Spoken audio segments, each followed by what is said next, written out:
आज हम इतिहास से भुलाए गए उस वीर योद्धा के बारे में जानेंगे जिसने अरबों के शुरुआती आक्रमणों को रोका और म्लेच्छों का एक तरफा विनाश कर वो नारायण, आदिवराह आदि नामों से विख्यात हुआ। इतिहास का वो अजय शूरवीर योद्धा और कोई नहीं बल्कि महान अजय प्रतापी सम्राट नागभट्ट ही था।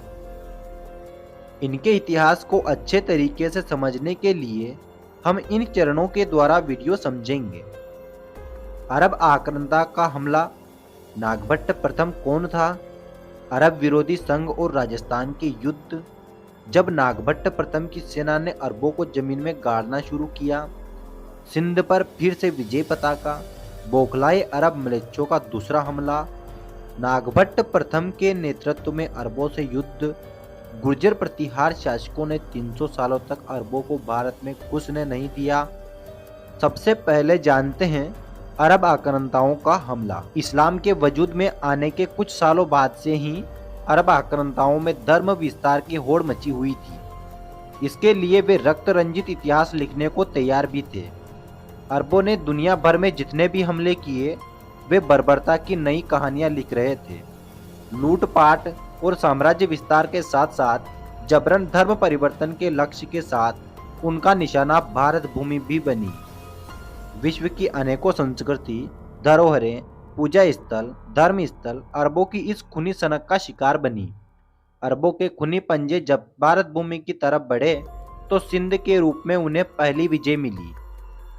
इस विजय से उनका मनोबल बढ़ा और वे संपूर्ण भारत पर विजय पाने को आतुर हो उठे, जिसके लिए उन्होंने क्रूर सेनापति अब्दुल रहमान जुनैद अलगारी और अमरू को सिंध का सूबेदार बनाकर भेजा।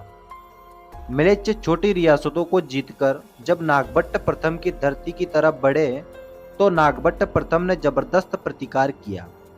नागभट्ट की सेना ने उनको गाजर मूली की तरह काटना शुरू कर दिया और वहां से अरबों को जान बचाकर भागना पड़ा। लेकिन सम्राट नागभट्ट तेजस्वी, ओजस्वी और बहुत चतुर प्रवृत्ति के थे। वे जानते थे कि ये आक्रांता फिर लौटेंगे, इसलिए अब वे शांत न बैठकर रणनीति में जुट गए। उनकी पूरी रणनीति जानने से पहले हम सम्राट नागभट्ट के बारे में अच्छी तरह से जान लेते हैं। नागभट्ट प्रथम कौन थे? नागभट्ट प्रथम गुर्जर प्रतिहार वंश के प्रथम राजा और गुर्जर प्रतिहार वंश के संस्थापक भी माने जाते हैं। अरबों के आक्रमणों का मुकाबला करने और उन्हें बुरी तरह काट काट कर खदेड़ने के कारण इन्हें आदिवराह की उपाधि भी दी गई। जिस तरह धरती को मुक्त करने के लिए भगवान विष्णु ने वराह अवतार लिया था और इस धरती की रक्षा की थी, ठीक उसी प्रकार इन्होंने भी भारत भूमि की रक्षा हेतु अरब आक्रांताओं और म्लेच्छों को काट काट कर भगाया। बात करें इनके शासनकाल की तो नागभट्ट प्रथम का शासनकाल 730 ईस्वी से 756 ईस्वी तक का था। इन्होंने अरबों को पीछे हटाकर गुर्जरातरा, वर्तमान में गुजरात, राजस्थान, मालवा, काठियावाड़ सहित बहुत बड़े भूभाग पर अपना अधिकार स्थापित कर लिया। भारत के एक बड़े भूभाग पर इनका शासन था। नागभट्ट प्रथम की राजधानी कन्नौज थी। म्लेच्छों का अंत करने के कारण नागभट्ट प्रथम ने नारायण की उपाधि भी धारण की थी। गुर्जर प्रतिहार शासकों के सिक्कों पर आदिवराह की तस्वीर बनी हुई है। ये सिक्के आज भी कई जगह मिलते हैं। नागभट्ट प्रथम ने अरब विरोधी संघ बनाया था। अरब विरोधी संघ में भारत के कई हिस्सों पर शासन कर रहे राजा भी शामिल थे और इनके कई सामंत भी थे।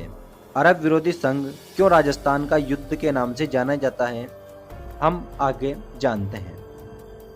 नागभट्ट प्रथम ने अरब आक्रांताओं को खदेड़ने के लिए अरब विरोधी संघ तैयार किया था। इस संघ ने जो अरबों से लगातार संघर्ष किए उन्हें इतिहास में गुर्जरातरा या राजस्थान के युद्ध के नाम से भी जाना जाता है। अरबों ने गुर्जरातरा यानी गुजरात, मालवा और राजस्थान के प्रदेशों पर हमला बोल दिया।